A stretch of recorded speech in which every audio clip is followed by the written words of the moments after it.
Best consultant find करने का तरीका क्या है। तो अब बात आती है कास्ट की। अस्सलाम वालेकुम, welcome back to new video. तो आज की वीडियो का टॉपिक हमारा है कि how to find a best consultant, और साथ साथ में उसकी वीज़ा कास्ट के बारे में भी बताएंगे। मतलब पूरा जो सर से लेकर पाँव तक जो भी कास्ट आता है उस पर हम बात करेंगे, चाहे वो ऑस्ट्रेलिया की स्टडी वीज़ा हो और यूके की स्टडी वीज़ा हो। तो बेस्ट कंसल्टेंट फाइंड करने का तरीका क्या है। एक ये तरीका है कि जो हमारे लोग करते हैं, हमारे स्टूडेंट्स करते हैं कि अगर फ्रेंड ने या फिर कज़न वगैरह ने किसी ने दूसरे कंसल्टेंट पर काम किया हो तो ये उसकी तरफ जाता है, या फिर और जगह से कोई रेफरेंसेस वगैरह लेकर आते हैं तो फिर कंसल्टेंट के पास जाते हैं। लेकिन आपने ऐसा बिल्कुल नहीं करना, क्योंकि क्या पता कंसल्टेंट आपका प्रोसेस डिले कर सके और उसकी फ़ीस भी ज़्यादा हो गई होगी, तो आप उसमें फंस सकते हो। तो मेरी सजेशन यही है आप लोगों को कि अगर आप ऐसा करो कि आपने जिस यूनिवर्सिटी या कॉलेज को सेलेक्ट किया हो, आप उसकी वेबसाइट पर जाओगे और वहाँ पर पाकिस्तानी इंटरनेशनल स्टूडेंट्स के लिए एक अलग लिंक होता है, आप उस पर क्लिक करोगे तो तभी आप लोगों को वो सारे कंसल्टेशन और सारे स्टूडेंट्स आप लोगों की प्रोफाइल उनको आप लोगों को नज़र आ जाएगी उनकी प्रोफाइल। तो आपने कंसल्टेशन की प्रोफाइल पर जाना है और ख़ुद ही सर्च करना है कि कौन सा कंसल्टेंट जो है ना वो बेस्ट है, वो आपका काम जो है ना वो जल्दी से जल्दी करवा सके। और याद रहे, जो यूनिवर्सिटी की या कॉलेज के साथ लिंक हो कंसल्टेंट, वो आपका काम 2 मंथ्स में, फॉर एग्जांपल दूसरा कंसल्टेंट जो होता है वो आपका 3 मंथ्स में करवा देता है, और जो यूनिवर्सिटी और कॉलेज के साथ लिंक होता है वो आपका 2 मंथ्स में करवा देता है। तो अब बात आती है यूके की। यूके का भी सेम टू सेम इसी तरीक़ा कार है कि आपने जाना है उसकी वेबसाइट पर और उसका लिंक ओपन कर देना है पाकिस्तानी इंटरनेशनल स्टूडेंट्स का, और उसके साथ साथ ही वहाँ पर अथराइज्ड कंसल्टेंट होते हैं सारे। फॉर एग्जांपल मैं एक दो नाम ले लेता हूँ कि HR वगैरह, ये सारे उन लोगों के साथ लिंक होते हैं। लेकिन बाहर जो होते हैं जिसके पास हम जाते हैं वो अक्सर लिंक नहीं होते, और वो लिंक नहीं होते तो आपका काम वो दूसरे से फिर करवा लेता है, और उसमें बड़ा टाइम आपको लगता है और बड़ा डिले होता है। और असल में बात यही है कि हमारी तो अपनी PKR करेंसी नहीं होती, तो फिर वो डॉलर या पाउंड का भी फ्लक्चुएट ऊंच नीच होता है, तो इसलिए बंदे को फिर अच्छा खासा नुकसान झेलना पड़ता है। तो यूके का भी इस तरह सीन है कि आपने उसी तरह सेम टू सेम सारा दोनों का सीन है, और इसमें ये कोई वो बात नहीं है कि हाँ ये ऑनलाइन कंसल्टेंट है ये वगैरह नहीं। अगर अब इस ऐसी कंसल्टेंट भी है कि वो बिल्कुल फ़ीस ही नहीं लेती, यूट्यूब पर भी पड़े हैं सारे कंसल्टेंट्स, वो वीडियोस डालते रहते हैं।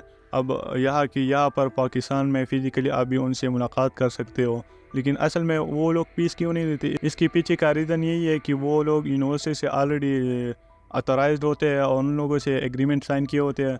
तो जब आप मतलब 100% आप फीस देते हो, उसमें 25%, 35%, 40%, 20% वो कंसल्टेंट के पास आते हैं। सेमेस्टर की फ़ीस आप मतलब उनसे अपनी कोई डील होती है यूनिवर्सिटी और कॉलेज के साथ। तो अब बात आती है कास्ट की कि इस पे कास्ट कितना आता है या ऑस्ट्रेलिया पे और यूके पे। ऑस्ट्रेलिया में पर बात करते हैं सबसे पहले, उसकी पहली बात तो ये कि कॉलेज की बात करते हैं। अब कॉलेज की जो हमारी वो आती है फ़ीस वगैरह आती है, और फिर इंश्योरेंस, और फिर मेडिकल, बायोमेट्रिक्स, और फिर जो है ना वो लास्ट वीज़ा फ़ीस। तो कॉलेज में तकरीबन आती है 18 से 23 लाख। हर कॉलेज जो होती है, ये मैं आपको मैक्सिमम से मैक्सिमम बता रहा हूँ, क्योंकि फिर अगर आपने करनी हो तो आप थोड़ा सा ऊपर अपने बजट को रखें। तो ऑस्ट्रेलिया की यूनिवर्सिटीज़ का ये है कि अगर आपने वो किया हो, उसे अप्लाई किया हो, तो आपने 26 लाख से 35 लाख तक अपनी बजट रखनी है। ये मैं आप लोगों को इसलिए मैक्सिमम बता रहा हूँ, क्योंकि अगर आपने बाकी जो कॉस्टली चीज़ें हैं, ये तो ऑस्ट्रेलिया का जो मेडिकल है और उसके बाद बायोमेट्रिक है, ये सारे सेम रेट पर ये मिलते हैं। लेकिन बात आती है फ़ीस की, यूनिवर्सिटी फ़ीस में और कॉलेज की फ़ीस में बहुत फ़र्क होता है। तो इसलिए इंश्योरेंस भी सेम होती है, लेकिन 35 आप यूनिवर्सिटी का बजट रख सकते हो और 23 तक आप कॉलेज का रख सकते हो। अब बात आती है यूके की कि यूके का क्या सीन है। यूके का ये सीन है कि आप पे डिपेंड करता है। फॉर एग्जांपल आपने किसी यूनिवर्सिटी में एडमिशन किए, फॉर एग्जांपल ले लेते हैं कोवेंट्री यूनिवर्सिटी लंदन में आपने एडमिशन किए, उसका तकरीबन टोटल फ़ीस है 18,000 पर ईयर पाउंड। तो आपने वो आप पे डिपेंड करता है।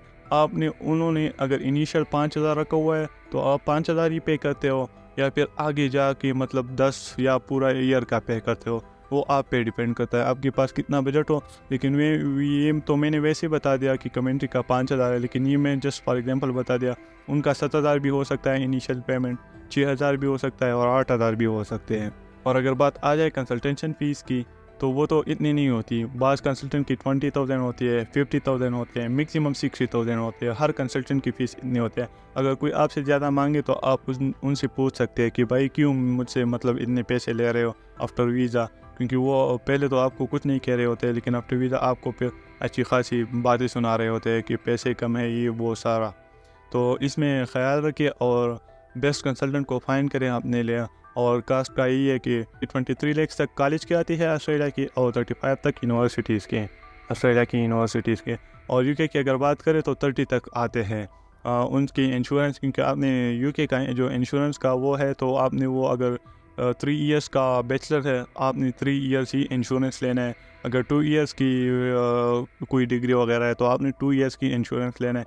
मतलब जितना आपका वीज़ा वैलिड हो वो उतना आपने इंश्योरेंस लेना है उतनी ईयर। और फॉर एग्जांपल कोई बंदा मास्टर के लिए जा रहा है तो मास्टर तो वहाँ पर एक साल होते हैं, तो आपने 1 साल की ही इंश्योरेंस लेना है। इस वीडियो में यही, नेक्स्ट वीडियो में मुलाकात होगी। अल्लाह हाफिज़।